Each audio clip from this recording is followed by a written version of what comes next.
On this Thanksgiving Day, it's important to remind us all, it's early and the journey is long.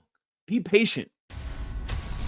This is Tyler Hansbrough, and you're listening to Locked On Tar Heels. You are Locked On Tar Heels, your daily podcast on the UNC Tar Heels. Part of the Locked On Podcast Network, your team every day. Hey there, what's up? It's Thursday, November 28th, 2024. Happy Thanksgiving, everybody. Hope you're watching the Macy's parade, maybe a dog show, maybe some football, eating some good food with your family. Man, it's a great day. Still wanted to bring you a show today, so welcome into this Locked On Tar Heels podcast show, the only daily North Carolina show out there. I'm your host, Isaac Schade, and you're joining me at the place to get your Tar Heels content every single day. It's all part of the Locked On Podcast Network. Thanks for making me your first listen or first watch of your Thanksgiving day. I know there's a lot of stuff you could be listening to or watching, so it is not lost on me how cool it is that you choose to hang out with me for about 30 minutes. This episode is brought to you by FanDuel. You can start the season with a big return on FanDuel. New customers place a $5 bet, and if it wins, you get $150 in bonus bets. Visit FanDuel.com to get started. Hey, let's go. Welcome into all the everydayers, the Locked On Tar Heels insiders, and the Locked On Tar Heels Discord members. Y'all, it's great to be together. Happy Turkey Day. Overview coming up on the show today. Unfortunately, Carolina drops their last game at Maui, 94-91 to Michigan State in overtime. We were hopeful to be able to salvage that one. And even though you lose to Auburn, at least you return home 2-1 at Maui, 3-1 overall in the Hawaii trip, but it's not to be. If you want even more basketball reaction to this game, go make sure you check out the live post-game reaction podcast where it just broke the game down in real time after that, got even more in-depth than I will do on some things here today, because I will do some in-depth things. We'll do our Four Corners recap, but I also want to do some big picture things as we come off of Maui. And we'll do something kind of similar tomorrow because Coach Rob is going to join me on Friday's show on Black Friday. And we're going to talk like some takeaways from Maui, biggest encouragements, biggest concerns, things like that. So make sure you tune into that one as you get ready for your weekend. So that's where we'll go. Big picture stuff, Four Corners recap. And then I've got just some looking ahead stuff and some Thanksgiving things to share as well. So here's where we start. On this Thanksgiving Day, as we're sat, you know me, I'm a glass half full guy. And I am always going to see, that's just what I see first. It is the natural reaction for me. But I also always want to be honest and admit, I'm sad. I'm bummed, frustrated. I wanted Carolina, obviously, to win the Maui Invitational, but I really should have won this Michigan State game. Auburn, just on a different playing field than literally the whole country right now. Carolina should have won this Michigan State game. And so I'm upset about that. But even that said, don't give up on this team. Be all in. Patience. Yes, we're 7 games in, but yes, there are still 20 ACC games to play. Yes, there are still 5 other non-conference games, plus everything else we get in the postseason. That's all ahead. There's a long way to go. There's a long journey, and there is a lot of potential with this team. I know it might not feel like it right now with what we saw against Auburn, with what we saw against Michigan State, and what was on the first half against Dayton. But there is a process ahead. These young men are still learning each other. They're still learning themselves. The coaching staff is still learning these young men and what to do with them. And let's be honest, you hate to have another team catching strays here, but we could be UConn, who just went 0-3 in this thing, coming off of their back-to-back national championships. So, we're not alone in the right? UConn is much worse off, and thankfully to them, they're stealing all those negative headlines. And I think part of this, too, for me, I love years like the 08-09 season where it's this is going to be fun because this team is going to be a juggernaut, and we're just going to run over everyone. And that's what they did, basically. But I also love years like this year has the potential to do, like what happened in 15-16, like what happened last year, where you're I see some of the pieces. I think it could be a good team. And then it just keeps growing and growing and growing and growing. And next thing you know, you played your way into a 1 seed. Next thing you know, you're the regular season ACC outright champion. Things like that can happen. And to me, those are some of the most fun years. Those are some of the best years, the ones where the teams grow and mature and figure themselves out, and the coaching staff alongside of them. Now, am I promising Carolina's going to get there and win the ACC and get a 1 seed and make it to the Final Four? No, I'm not promising that at all. But I am promising you that the journey is going to be fun and that they're going to keep working and grinding. And there is too much talent on this team to feel like, oh man, they've thrown it away. Because again, I said this on the live reaction, but it bears repeating. Yes, Carolina's 4-3, and it seems like, oh man, that's a bad record. But its losses, 2 of the losses are the top 2 teams in the sport right now, in my opinion. One of them on that team's home floor at Kansas and at Auburn. I think Auburn is playing as the best team in the sport right now with Kansas just behind them. And Carolina lost to those 2 teams, and Michigan State. Again, that's the one that's like, yeah, right? But better days are ahead. Now, let's get into some of the game itself here, because we do need to unpack that. Because one of the good things is that happened in the first game of Maui is that Carolina, who had been struggling to learn how to close games in recent times, did that against Dayton. They won that game. They closed it and shut it out. They could not do that against Michigan State. They had chances to, but they couldn't, either on offense or defense down the stretch of this game. That's got to get better. It just simply does.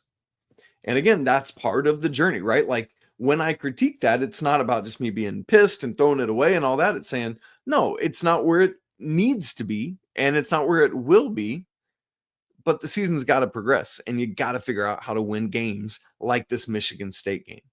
You got to have that game on your resume as a win. I guess it's going to be on your resume, but you got to have it as a win. Part of this for me, and we'll get into the slow starts again here in a second, but part of this for me is I really do feel like now you've got this week before Alabama.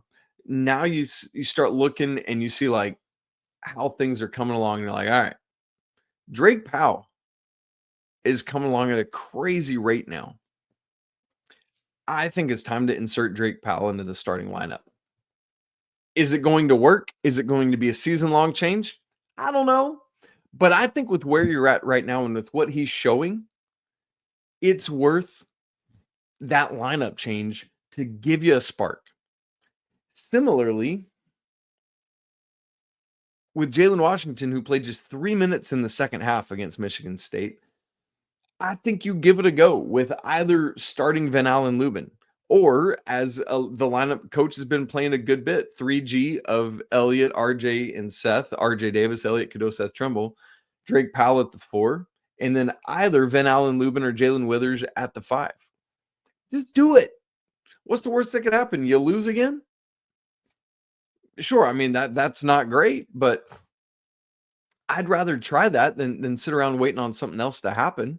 And if it doesn't work, it doesn't work, and you go back to the drawing board. But that's part of what non-con play is about.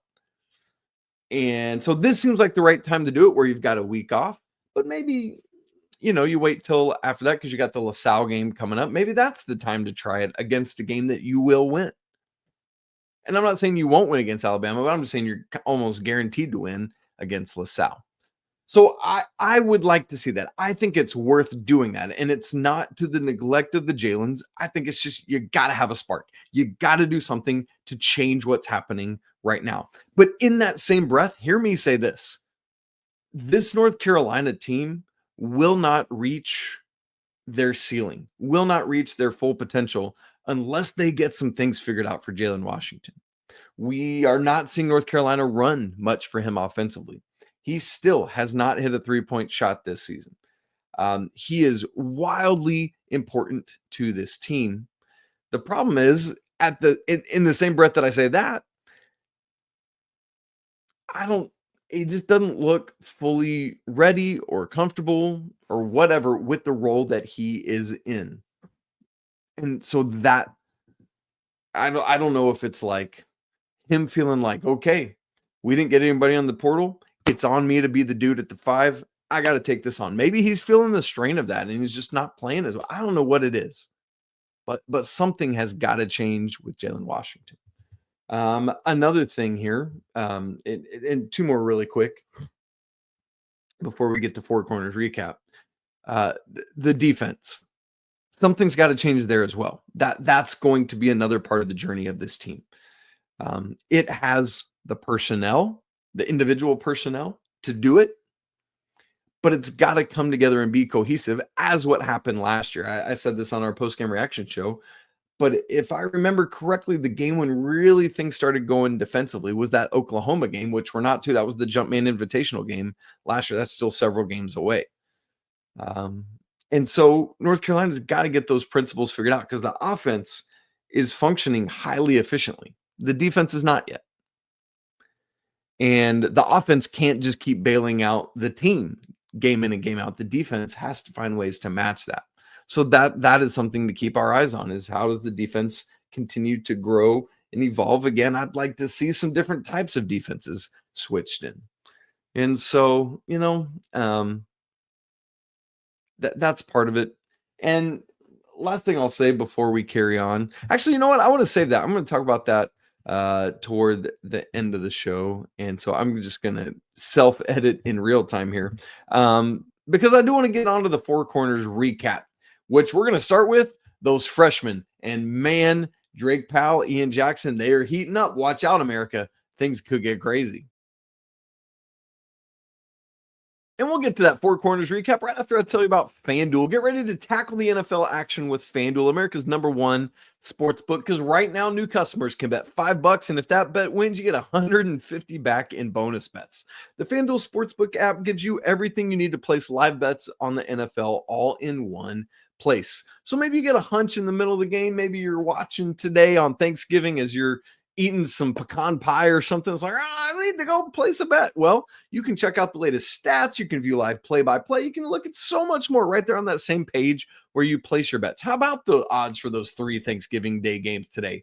Lions -9.5 over the Bears, Cowboys -3.5 over the Giants, and Packers 3.5 over the Dolphins. Don't forget, we also get a Friday game, a Black Friday game between the Raiders and Chiefs. So check that out as well.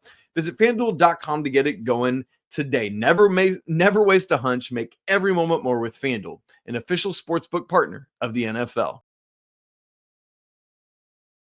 It's time for the Four Corners recap, our game ode to the legendary Dean Smith. We do this every game. Four Corners recap. Number 1, the most important development from like a positive thing to me in this game was the progression of Drake Powell and Ian Jackson.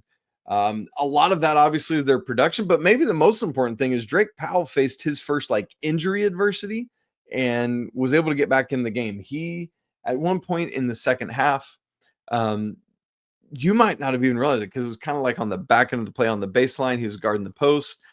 At some point in that moment, rolled his ankle and was doing his best to stay locked in and engaged in the play, trying to figure out, like, am I good? Do I got it? Do I need to come out? And I just kind of had to tough it out. Ended up playing a possession of defense in the post. You know what he did? He had some fouls, so he went ahead and just took a foul. I was proud of it. Like, that is a veteran savvy move. Like, I'm not just going to give up 2 points here. Let me foul him. That's what he did. That awareness was phenomenal by Drake Powell. Really proud of him for that. But beyond that, I mean, these guys, both Drake and Ian, really, really helped the team. 12 straight points for Carolina in the first half as the Tar Heels were trying to find their offense. They were the only 2 scorers in double digits for Carolina in the first half, 10 points each for 20 of Carolina's 34 first half points. They were highly efficient from the field, 8 of 12 in that first stanza and 4 of 7 from 3. Like, that's going to be really good, really, like, almost all the time. And then they finish this game where Drake Powell is North Carolina's leading scorer with 18 points on 7 of 9 shooting, 4 of 6 from 3, did a little bit of everything else to a block, just 1 rebound and 1 assist. Would like to see the rebounds and assists maybe come up a little bit, but man, when he's kind of taking on that scoring onus like he did, maybe that's not going to come as much. But not to be outdone, Ian Jackson also had 14 points, also efficient, 5 of 8 from the field, 2 of 4 from 3, 2 of 4 from the free throw line. You know, I think he's going to be a little upset about that. That could come up. but great stuff from the two freshmen. And I think they're just going to keep earning more and more and more minutes, which Drake had plenty in this game, 33. Remember, 45 minutes in total in this game because of overtime. Four Corners recap point number 2. Talked about this on our live reaction show about some concern for RJ Davis. And I want to look at it in a different way, is where I want to bring it back here. We talked about just this balance of like, is this like a slump for RJ, or is it more that he's injured and we're not really realizing the severity of what it is? But I also want to look at this angle of it that occurred to me later, is the job that the opposing teams are doing on game planning for RJ and effectively taking him out of the game. Michigan State was all over RJ Davis. I mean, not giving him an inch. And it showed, he multiple times late in the game, maybe even in overtime, was trying to drive, just try to make something happen for his team. And he would get kind of punked at the rim, basically. And so, I mean, that's part of the narrative of that game and of several games, is that with teams showing all this defensive attention to RJ, what he then needs to do is essentially what he did in this game. 7 assists to 1 turnover. If they're going to make somebody else beat them, allow it to happen, because you got some really talented teammates, and that's what the veteran RJ Davis did. But still, shot 33% from the field in this game, shot 33% from 3 in this game, which is going to bring his average up. That's great, his shooting percentage, but it's got to keep going. We need to see the consistent RJ Davis that we know and love. But again, it's a journey. I need to keep reminding myself that as much as I'm reminding you all that. Did I just say Caleb Love? Yikes. RJ Davis. I don't know. It's late. It's Thanksgiving by this point. Anyway, Four Corners recap point number 3. This was the second straight day, the second straight game of North Carolina not getting to the free throw line in the way they have been the rest of the season. You'll recall that against Elon to kick off the season, Carolina had 16 or 17 attempts. I think it was 13 for 16, if I remember correctly. But then each of the next 4 games, Carolina went to the free throw line over 30 times and converted at a very, very high level. Thank you very much. But then in the last 2 games, they've not been able to do it at the same level that they had been to that point. Against Auburn, 19 free throws attempted.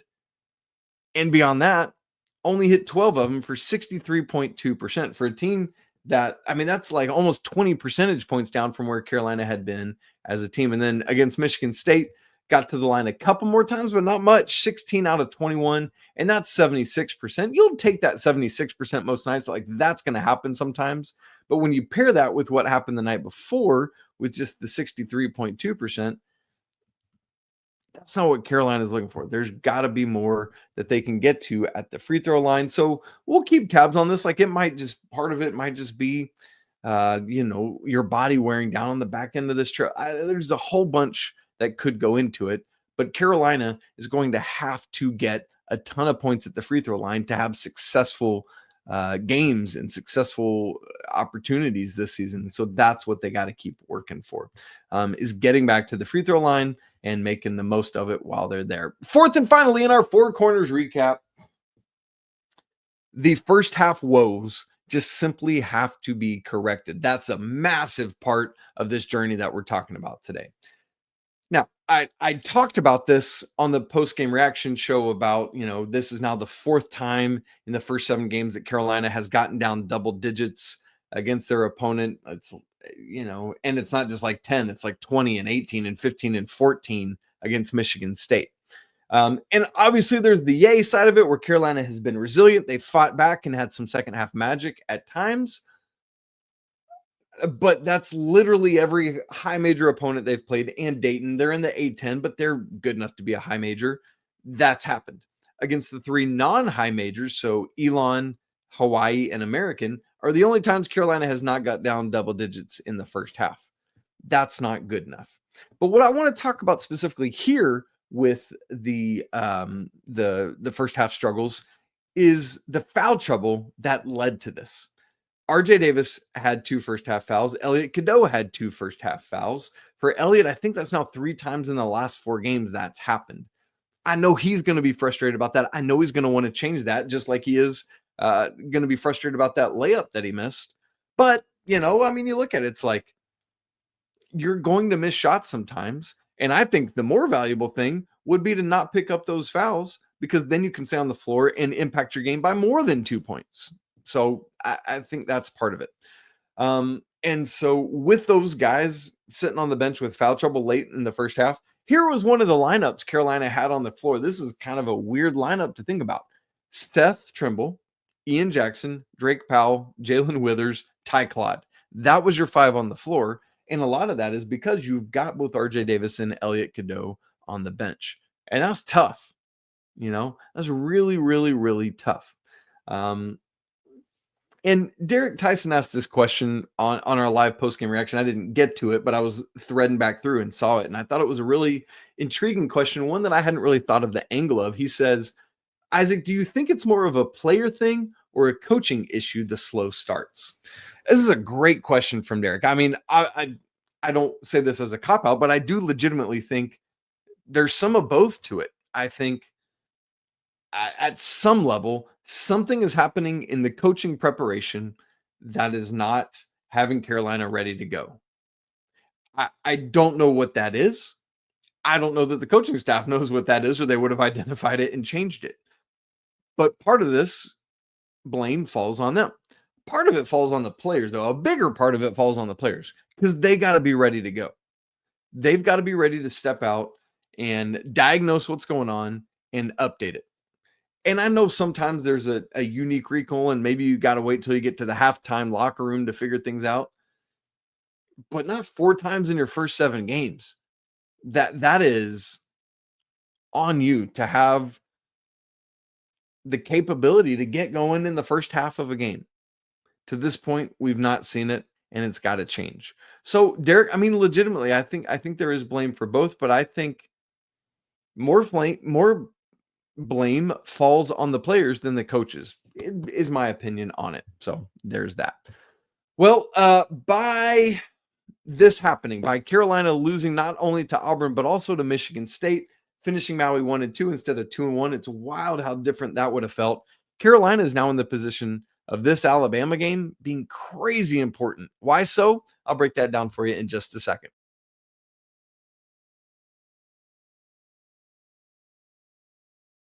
This was the thing that I pushed off earlier in the show. I said, I actually want to say that. It was this.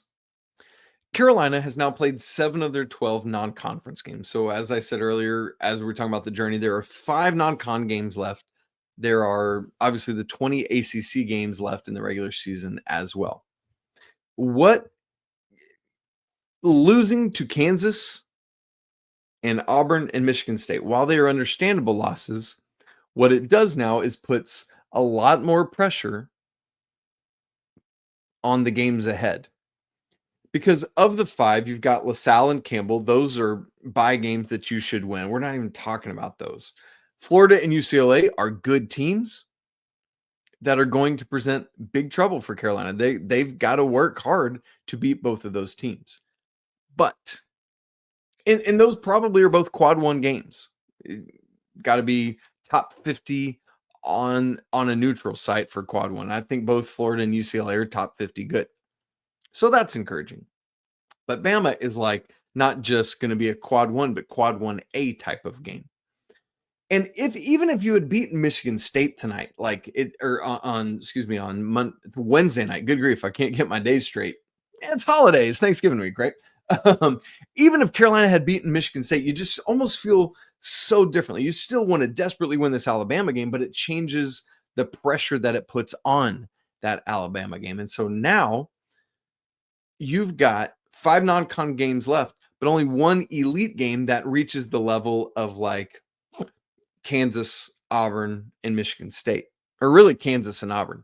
And so Carolina is going to be somewhat in desperation mode, which they already were going to be in this game because they want to beat Cliff O'Morey. They want to get all sorts of revenge for the 4 overtime game, for the Sweet 16 game last year, show Jaron Stevenson why he should have come to North Carolina instead of Alabama. All right, there's just all of this.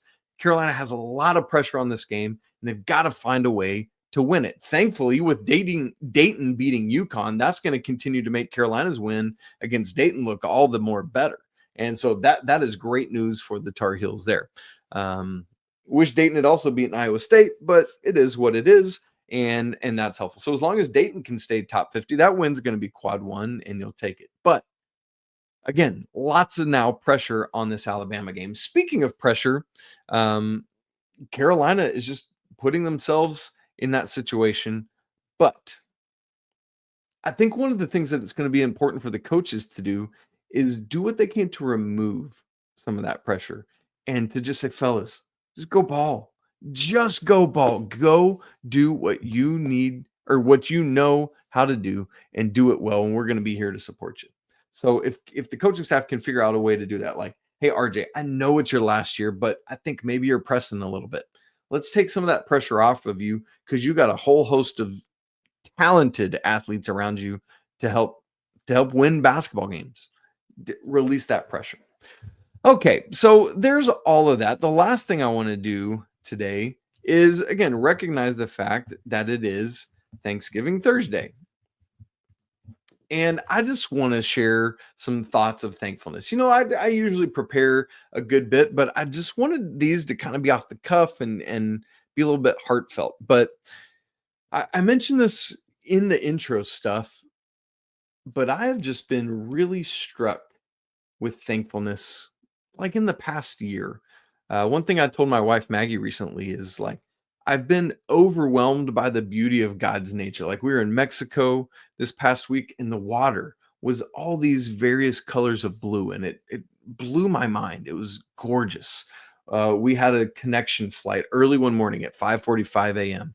and the sunrise was incredible. And it looked like I literally couldn't describe it. I tried to take a picture and a video with my phone and it didn't work as well as it needed to because it was just like, man, it's so beautiful. So it's like things like that. Like I've been trying to take stock of things I'm thankful for. And one of those is this show and this opportunity and you. And I mean that obviously the big general you to everyone who's listening and watching, but I mean you individually as well, because who you are is part of this community, whether you're an everydayer or whether you've stumbled onto Locked On Tar Heels for the very first time. Yes, I am the host of this show. Yes, we have a lot of fun guests on, from Coach Pat Kilby to Coach Rob, who will be on with me tomorrow, to our guy Riley Davis, to Denora Searcy and Mark Campbell and other people. And it's great and we love it. But it belongs to everybody. I hope you feel that ownership in the show and it's something that becomes part of you. Because yes, this is fun to come together and talk about sports, and I love it, and I never want to stop doing it. And I love that I get to have that opportunity. It means the world to me, but it means nothing without you, because that's ultimately what life is about and what I'm so thankful for. So you, random listener and watcher out there, thank you for who you are. Thank you for the person that you are and how you live your life and the things you care about.